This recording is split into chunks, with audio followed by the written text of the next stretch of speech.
Hello, football enthusiasts. Welcome to Blaqsport. Today we are match day 4 in AFCON. This is African Cup of Nations 2023, right there in Cote d'Ivoire. I am your host, like always, Insonet Uche, and with me here is Ike wise. Ike is the 4-day counting. So, how has been the atmosphere so far? How do you feel about the stadiums? Yeah, I've now observed that the crowds are now turning up. Okay. You understand? The spectators are now beginning to turn up because I was a bit worried after day one. We had a full stadium day one. Yeah, during the Ivory that's Coast game. opening match, Yeah, obviously. ceremony. But afterwards, the stadiums were now a bit fancy. But now we have turnout of people. Like today, the last game that was played, we had over 60,000 fans in the stadium. So, Yeah, that was that was a good one. that was a really good one. In the game, that the Super Eagles game, that was where I saw lots of scanty seats, Yeah. and I was beginning to wonder, when did Cote d'Ivoire? Are they not football lovers? In fact, I was beginning to wonder if they bought the crowd. No. You know you can rent crowd. Nothing is impossible in this life, All right. Okay. Today we'll be telling you about what is happening in match day 4. Right there, we have some talking points that really is going to blow your mind off. Especially we have one single match I would like to talk about. But before, let me give you an overview of what we have for match day 4. So we have the scoreline between the Mali and the Bafana, which is South Africa, which is having a scoreline of 2-0, and Tunisia and Namibia, with Namibia leading by 1-0 against the Tunisians. Then you have the Burkina Faso and Mauritania, with Burkina Faso having the late penalty winner that gave them the 3 points in this game. Whew.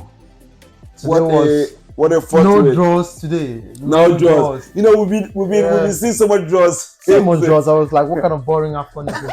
But though I wasn't surprised because it's always the rusty part of the game during the first set of legs. Yeah. So, it's beginning to kick in now. The atmosphere has really come to life. Yeah, I believe also seeing other people play, you get to adjust your own game.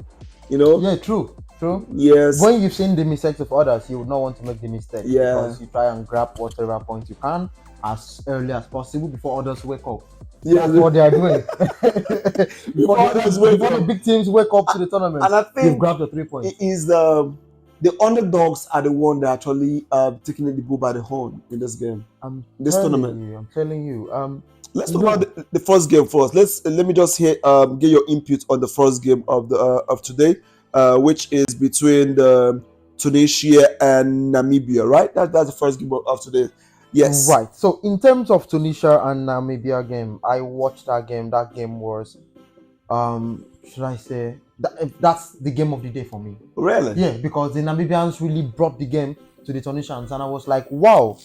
Namibia is a football country. I was thinking Namibia is a wildlife country where you see zebras and the likes. You understand? They really trust me, bro. They brought the game to the Tunisians. I'm telling you, they had more shots on goal than the Tunisians. Though the Tunisians had more position rather than the Namibians, but they had 13 goal attempts, while the Tunisians had 10 goal attempts. They had 5 on goal, and the Tunisians had 4 on goal. You understand? That is to show you how dedicated the Namibians were. They were all over the pitch. In fact, I was telling a friend of mine after the game that the Namibians worked more when they were not with the ball than when they were with the ball. And that's very important in yes, football. That's very important in football. They know who to mark and when to mark the person, where to be. They are closing the gaps. They were closing all gaps. The Tunisians had to sweat. You know, in the first half of the game, seeing the Tunisians, even when the Namibians were actually pressing, I was thinking like initial gara now. You understand? Yeah, you understand. You know when your players no, this was the initial gara. So things keep getting serious.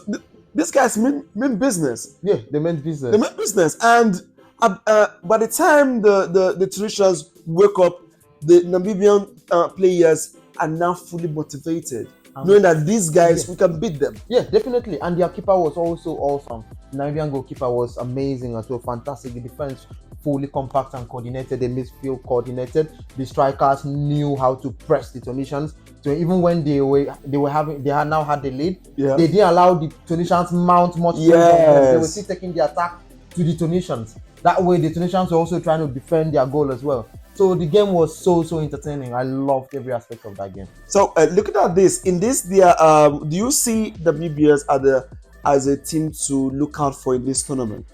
No, I don't see them as a team to look out for. I know they might qualify if they can pick a draw in one of the games. Probably if they pick a draw against South Africa, Yeah. or they pick a draw against Mali, they will definitely qualify. Or if they win, they might even win South Africa, because South Africa that I saw today are a bunch of unserious players. I don't know what they're doing there. Okay. So you see, Okay. Speaking, wait about South Africa. So I'm coming to the Bafanas. Okay. For now, let's look into the next game, which is the Burkina Faso Mauritania. They got a late winner. I already saw this game to be a draw of the day. So with these turning points, tell you, I don't think these guys are up to the task this season of this tournament. No, Burkina Faso, because having that Mauritania late deserves winner, to win that game. yes, having that late winner, even they deserve to have a draw in that game. Not even about winning the game. Mauritania had 9 attempts. The Burkina Faso had like 11, but the Mauritanians played fancy football and they took the game to the Burkina Babes. You understand? So I really enjoyed that game. And Burkina Faso, they were just lucky that they got the late win in 96 minutes. Yeah. And that was after which the game ended. You get me? But the Mauritanians deserve a win in that game. So now, having honestly, if you look at that group, for me, I don't really expect the Mauritanians to qualify from the group. Yes, based on what we now it's not as if I'm actually picking some side. Now let's have a look into the group. So you can see right in the group here in your screen, you will see that Burkina Faso is on top of the table, on top of the group table. 3 points. Then you with 3 points, you have Algeria, you have Angola, and you have Mauritania. Remember, Angola is not a pushover, and Algeria is going to come over too. So I don't see them qualify from this. Yes, you're right, because that's really a tough group. It's really tough for them, but they are really going to put a fight. Trust me, they'll put a fight. You're going to see they really put a fight, but at the end of the day, the bigger teams will definitely. I'm seeing now is now between Angola and Algeria. Who's going to take that second position? So do you think Burkina Faso they can't top the group? Definitely, they're going to top the group. That's just for me. With the performance I saw today, do you think? Regardless, this you're playing with when you play with your they're playing Angola next and they're playing Algeria afterwards. Exactly, and with the win, it's so what if they don't win either of them? All they need is a draw. At this point, get a draw. Oh, come on! There's no how they can get a draw. Because you know the reason why I'm giving you this analysis, because Angola drew their game. They need a win. Yes. They need a win in the next game. So just imagine, let's assume that Angola wins and Algeria doesn't win their next game. Definitely Algeria will take everything out against the Burkina Babes when they're meeting the last legs of the. Anything can happen, you know what I'm saying? It doesn't mean that because you've won the first game that you will definitely qualify from your group. Trust me. What I'm saying, that group is tough. I'm still seeing Algeria and Angola. They're fighters. I'm seeing Burkina Faso is a fighter that I've seen those other teams play. Mm-hmm. Burkina Faso has the hunger more than all those other. But they're not clinical up front. Doesn't matter. The truth is about what happened today. It's about getting the 3 points. Mourinho will tell you it's not about how you play. But trust me, the Algeria I saw yes, a bit more clinical than the Burkina Babes and the. Yeah, but they didn't get the result at the end of the day. They did not. That's all that matters. It's part of the rustiness I'm talking about. But I feel with the second team, the second phase of games, they will definitely play. Okay. Now, in the other situation, in the other game we have the Mali and South Africa, ending by 2-0. As South Africa even had a chance to go up in that match, and they skyrocketed the penalty kick. So in this one, no, let's give South Africa a benefit of that. At least a doubt, rather. At least they won with something. They won the position. wait. Now you can't give them that. This is what they did. You played against the Malians. Yeah, that's Malians. That's Malians for you. Trust me, man. So they played against the Malians. The Malians knew what they were coming for. Yeah. The South Africans did not. That still boils down to the AFCON preview we did when we spoke about home-based players. Yes. Remember what I said about home-based players? Yes. You You know, get me? yeah, I can remember talking about home-based players because South Africans, they have almost 20 of the players are Yes. home-based players. It was between them And the Egypt, next was Egypt. Egypt. Trust me, Egypt didn't play well as well. So, what do you think is the factor in this one with the Malians, with the Malian team? Yeah, the Malians are more experienced. Most of them are foreign-based players. Most of the South Africans were all home-based. They were all home-based. They play in their local leagues. But the Malians brought foreign-based players who have been there, done that, and they understand how to play in major tournaments, not and also how to absorb the pressure. Stand all about forms of pressure. You understand? So it's when you see some of these countries inviting the foreign-based players, it's not like they don't know what they're doing. They do know what they're doing.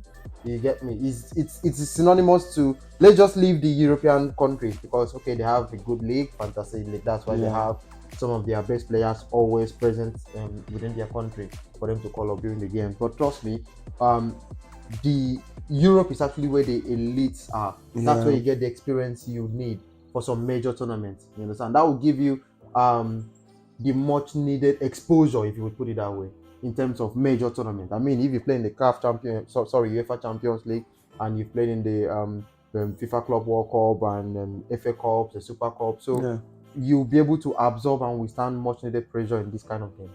So, do you think if the Bafana have actually taken that early lead, the scoreline will be different? It wouldn't be different because I feel it would have been 3-0. Before, I think that was about the 89th or 90th minute. So, Mali missed one clear chance on goal. The guy should have scored. You're making the situation worse. I'm trying to give you, trying to see a different direction here. Even if you're taking that lead, that penalty, do you think it can actually decide the tempo of the game? It wouldn't. The only thing they would have done was to go defensive. And the Mali team that I saw today, they were so attack minded. They know what they wanted. Okay. You understand? They really know what they were going for. The South African guys were just running about the pitch, giving passes that were not complete. Not complete passes. Trying to throw long range passes that wouldn't get. What's wrong with that long range passes? So Michaels were doing that also. What's wrong with those? You're throwing long passes. Must you do all that? Get to your man. And at the end of the day, the defender will intercept the pass and head it back out. You understand? They didn't drop the ball down on the grass to play. They didn't do that. Yeah. So now, do you think the South Africans stand a chance in this group? They don't. So you're already cutting them off already? I'm cutting them off. I'm giving the chance to Tunisia will try and fight back in. Let's see if they will try. But South Africa, no. It's not the first time they will finish bottom of their group. I think the last AFCON they finished bottom as well. So in this, looking at all this competition has been playing out, I also think that one of the big boys is going to leave in the group stage. One of them, it might be Tunisia, but they might bounce back, like you said, and it might actually be one of all the even people you'd even least expect. Watch out! There's more to uncover as the day goes on. That's why it's tough. It's the AFCON, you get me? So with the AFCON, there will always be intrigues, there will always be upsets and surprises. So we are here to keep our viewers posted. Okay, so this one will happen right for match day 4. So you already know that the South Africans are really struggling right now with losing 2 goals to the Malians, and I bet you they are really in a long thing right now because they're going to fight out because the pressure is going to be much for them to actually get out. So I pray that the next game they're going to come back. So tomorrow, let's have a look what we have for tomorrow's game. We have the Morocco and Tanzania alongside with Congo DR and Zambia. We have 2 games tomorrow. Yeah, just 2 games tomorrow, and that's just the only 2 games we have tomorrow. Then Thursday. You know that AFCON has now taught me that any team that qualified to come for this tournament is not an underdog. No, of course. So Tanzania would train so hard to give Morocco a run for their life. Yes. You understand? So normally I would have predicted Morocco to win 2-0, but no. But see what happened with Tunisia. Can't do that anymore, right? No way. with the things with the upsets against Egypt, Algeria, and the like. Yes. No. There are no more underdogs. So let's just see what the Tanzanians will offer tomorrow.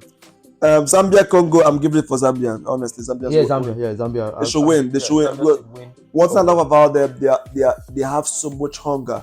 Just like they said, those who win the AFCON are not those who are the stylish. I know those. Yeah, but funny thing is, Zambia have a very beautiful style of play. They're very stylish. Yeah, but they have the hunger. Most part of it is the hunger. Yeah. You see the drive. You see the total passion. Mm-hmm. Nobody has actually won it with just barely tossing the ball around, not feeling not. You have to want it. Yeah, that's true. You have to want CAF. You have to even feel it. You have to dream it for it to happen. It's not. That's why it comes for those who actually work hard for it. Yeah, that's true. AFCON is a tournament I've seen that being rewarded for hard work. Honestly, I've seen a lot of competitions, both World Cups. World Cup could be you be lucky you play knock one, walk two penalties, and you are all gone. But CAF is AFCON is the only competition I see you work hard for it. When you come out of the pitch, looking at you. You feel like this is Rooney coming out of the pitch, all soaked and all washed out. You will see it. Everything is going to happen to you. Everything you feel your bones. The penalty South Africa had. If that guy's teeth hasn't gone off, we should give thanks to God, because the medical team came and soaked his mouth, and when they brought it out, it was blood all over. Oh yeah. You understand? If you had watched it, it was blood all over. But at the end of the day, he won the penalty, and the guy missed the penalty. That elbow. The elbow. Yeah. I didn't pay attention to the medical team. Yes. So that's what happens. I think on the Algerian game as well, they bandaged one of the defenders. No, it's normal. See, you can't have a CAF tournament without having bandages, scars, and plasters. Anyway, you can't have it. It's a fight, and the best man will win the game. Definitely. So this is what we have for today for match day 4, and I hope to see you tomorrow when we go through what we have to expect in the Zambia match, and also for the Morocco's side also. So we'll see you tomorrow. I'm still here, Insonet Uche, and Forever will be here also as well. All right, TK is here to give you guys the updates as the match progresses. Thank you so much. All right, see you. Bye. Ciao.